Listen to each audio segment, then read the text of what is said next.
Gak nyangka, Rek, ternyata keluarga yang kelihatannya rukun bisa runtuh cuma gara-gara sepetak tanah.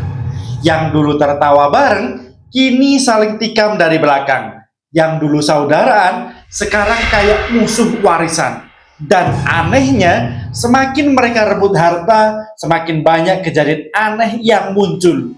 Mulai dari musibah beruntun sampai rahasia keluarga yang selama ini dikubur ikut naik ke permukaan.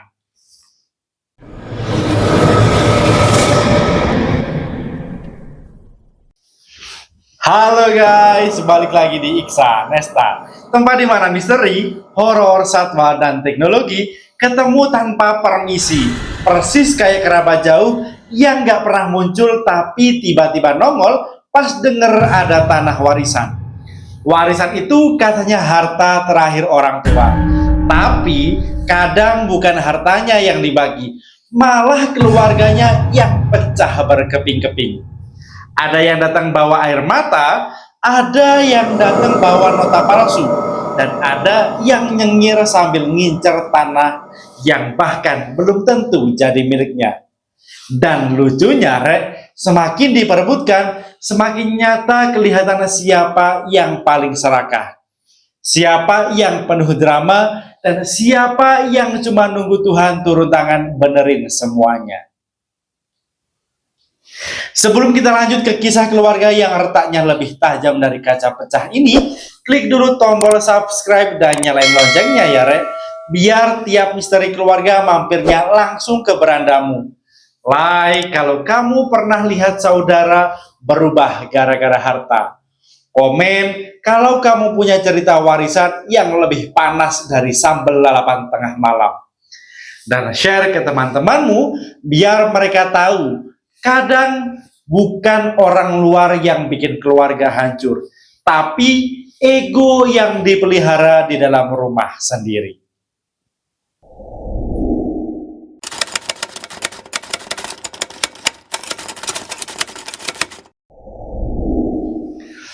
Warisan itu ibarat sarang tawon, Rek. Di luar nganggur dan tak kelihatan apa-apa. Tapi sekali disentuh, semua isinya keluar dan nyengat satu persatu. Itulah yang terjadi ketika Pak Hasan, bapak 4 bersaudara itu meninggal dunia. Danu, Mira, dan Joko pulang bukan karena rindu, tapi karena dengar kabar soal tanah yang katanya bisa dijual mahal. Mereka datang dengan muka sok sedih, tapi matanya kayak udah ngukur berapa meter tanah yang bisa dipotong. Hanya Arif, si bungsu, yang memang sejak lama merawat ayahnya sampai akhir, duduk diam sambil menunduk. Di ruang tamu yang dingin itu, suasananya penuh aroma kepalsuan, Rek. Danu, anak sulung yang jarang nengok orang tua tapi paling bawel soal warisan, duduk dengan dada membusung. Mira sibuk mengatur posisi duduk biar kelihatan paling terluka. Joko yang selama ini lebih sering keluyuran daripada jagain orang tua, sibuk memegang HP-nya sambil bisik-bisik dengan temannya. Mungkin cari notaris atau calo tanah. Cuma Arif yang benar-benar terlihat kehilangan, karena dia tahu betapa ayahnya pergi dengan banyak doa yang belum terjawab. Ketika amplop wasiat dibuka, suasana berubah kaku. Tanah dibagi rata. Begitu kalimat pertama, tapi kalimat berikutnya bikin semuanya naik darah. Dan akan ada bagian khusus untuk anak yang jujur dan menjaga nama baik keluarga. Seketika itu juga mata 3 kakaknya menoleh ke Arif. Tatapannya kayak bilang, "Kamu ya?" Padahal Arif cuma duduk, gugup, bukan mau menang, bukan mau rebutan, cuma berusaha menjaga agar keluarga nggak pecah. Danu langsung murka. "Loh, kenapa ada kalimat beginian? Sejak kapan Bapak nulis ginian?" Mira mulai mewek palsu, berharap Arif luluh. "Mas, aku butuh tanah itu buat masa depan anakku," ujarnya sambil sesenggukan. Joko malah pergi keluar, menelpon seseorang sambil ngomel-ngomel. Ini wasiatnya aneh. Aku mau cek ke notaris lain. Mereka sibuk ribut sendiri, seakan lupa kalau dulu-dulu waktu Pak Hasan sakit parah, gak ada satupun dari mereka yang datang. Tetangga yang duduk di teras memperhatikan keributan dalam rumah itu sambil geleng-geleng kepala. Ih, padahal waktu bapaknya sakit, Arif itu loh yang tiap malam pijitin, mandiin, beliin obat. Kok sekarang kakak-kakaknya malah serakah? Tapi gosip tetaplah gosip, Rek. Di dalam rumah, suara marah terdengar lebih keras daripada suara hati nurani. Sejak hari itu, Arif mulai dijauhi. Danu dan Mira ngedumel di belakang, bilang Arif licik. Joko terang-terangan menuduh Arif sengaja dekat dengan bapak demi warisan. Padahal Arif bukan tipe yang mikir harta. Dia cuma melakukan kewajiban sebagai anak terakhir yang paling dekat dengan orang tua. Tapi siapa yang peduli, keserakahan sudah menutup pintu logika. Malam itu Arif duduk sendirian di kamar ayahnya. Dia membuka laci meja, menatap satu amplop tua yang sebenarnya berisi wasiat asli. Maaf Pak, bisiknya lirih. Aku cuma nggak mau mereka saling bunuh demi tanah. Iya Rek, ternyata isi wasiat yang dibacakan siang tadi bukan wasiat yang asli. Itu salinan buatan Arif. Langkah terakhirnya buat menjaga keluarga tetap waras. Dia tidak pernah menyangka keputusan itu justru akan memicu bencana yang lebih besar.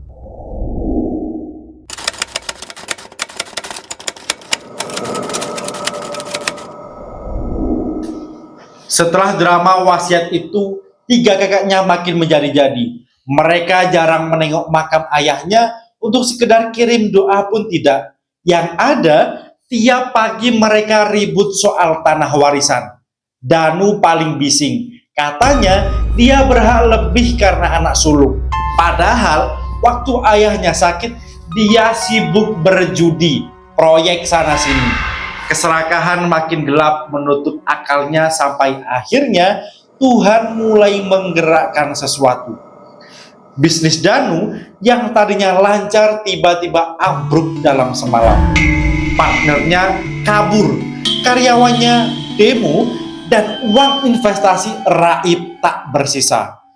Danu terpuruk, tapi bukannya sadar, dia malah menyalahkan Arif. Ini semua gara-gara dia, gara-gara wasiat itu, teriaknya sambil menendang kursi. Padahal Arif sama sekali tidak tahu apa-apa tentang kejatuhan itu. Mira juga kena hantaman keras.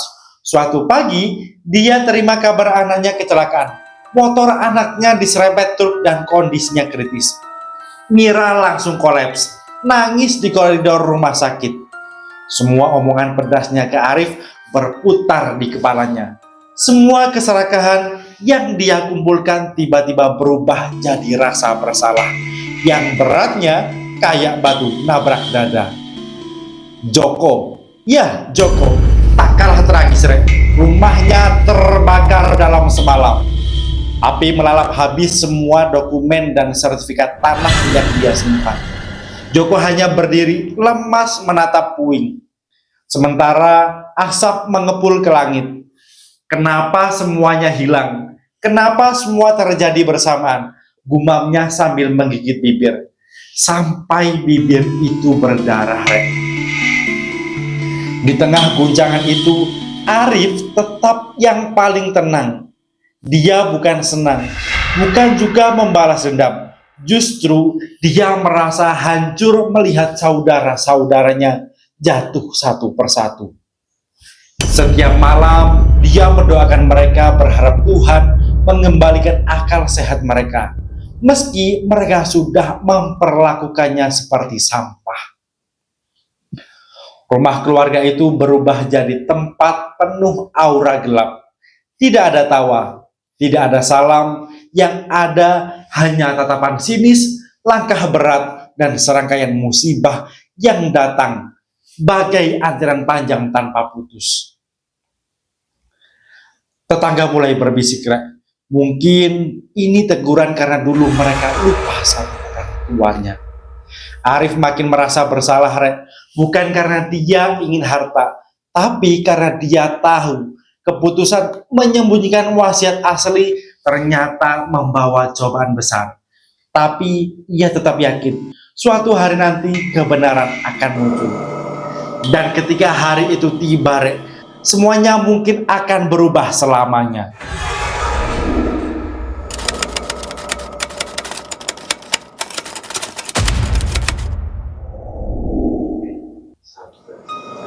Pertengkaran mencapai puncak paling panas ketika tiga saudara itu menuduh Arif menjadi biang keladi musibah mereka. Danu datang dengan nada membetak, "Kamu itu sumber masalah. Sejak wasiat itu dibuka, hidup kami hancur." Mira menimpali sambil menangis marah, "Kamu pura-pura suci, Rif, padahal kamu yang bikin kita kena bala." Joko berdiri dengan mata merah penuh amarah. Arif cuma diam, menunduk.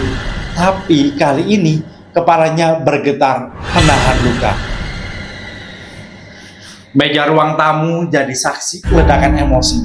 Suara pintu dibanting, piring pecah, kata-kata kasar meluncur tanpa rem. Arif tetap diam, menunduk sambil berusaha tenang. "Mas, Mbak, apa kalian lupa? Bapak sakit, siapa yang nunggu?" katanya pelan. Tapi amarah sudah menutup semua telinga. Tidak ada yang mau mendengarkan.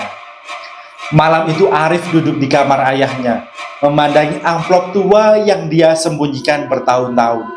Air matanya jatuh. "Maafkan Arif, Pak. Aku cuma mau jaga mereka," bisiknya sambil menggenggam amplop.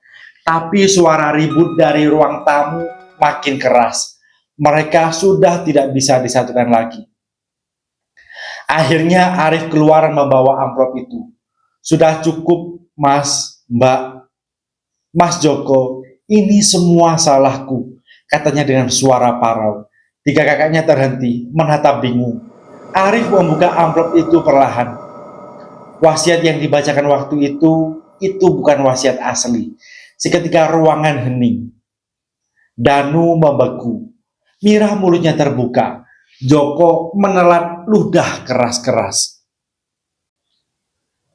Arif mengeluarkan kertas lama yang ditulis tangan. Ini wasiat asli yang Bapak tinggalkan." Mereka mengambilnya dengan tangan bergetar.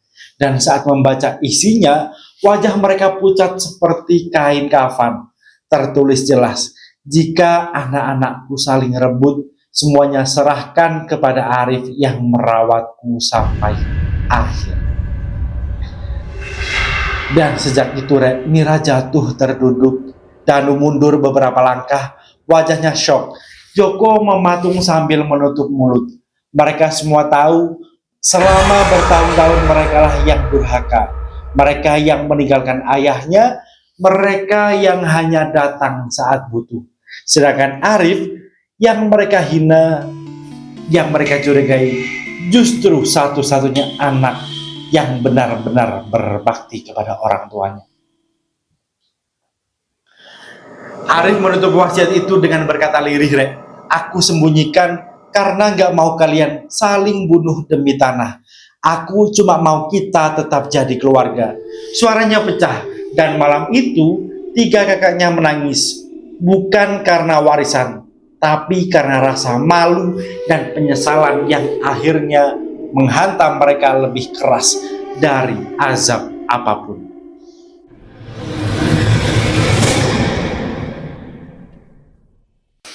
Kadang ya, rumah itu hancur bukan karena gempa, tapi karena hati-hati yang retak dan pikiran-pikiran yang serakah. Dan kadang yang paling tersakiti justru dia yang niatnya paling tulus. Arif cuma pengen keluarganya utuh, tapi yang lain sibuk rebutan warisan yang bahkan dulu nggak pernah mereka jenguk waktu orang tua masih butuh perhatian. Ironi tapi nyata, dan mungkin deket banget sama kita, Rek. Kalau ada yang perlu kita ingat dari kisah ini, sederhana, Rek. Orang tua itu bukan kewajiban, tapi kesempatan. kesempatan untuk berbakti sebelum semuanya terlambat. Sebelum kita cuma bisa berdiri di makam sambil menyesal kenapa dulu nggak pernah ngelakuin apa-apa. Makasih sudah nemenin cerita ini sampai habis. Like jika kamu setuju bahwa berbakti ke orang tua itu lebih penting daripada rebutan warisan. Komen kalau kamu pernah lihat keluarga yang hancur cuma gara-gara harta. Share agar makin banyak orang yang sadar kalau serakah itu cuma bikin azab makin dekat. Subscribe biar kamu nggak ketinggalan cerita lu serius lainnya dari Iksan Nesta.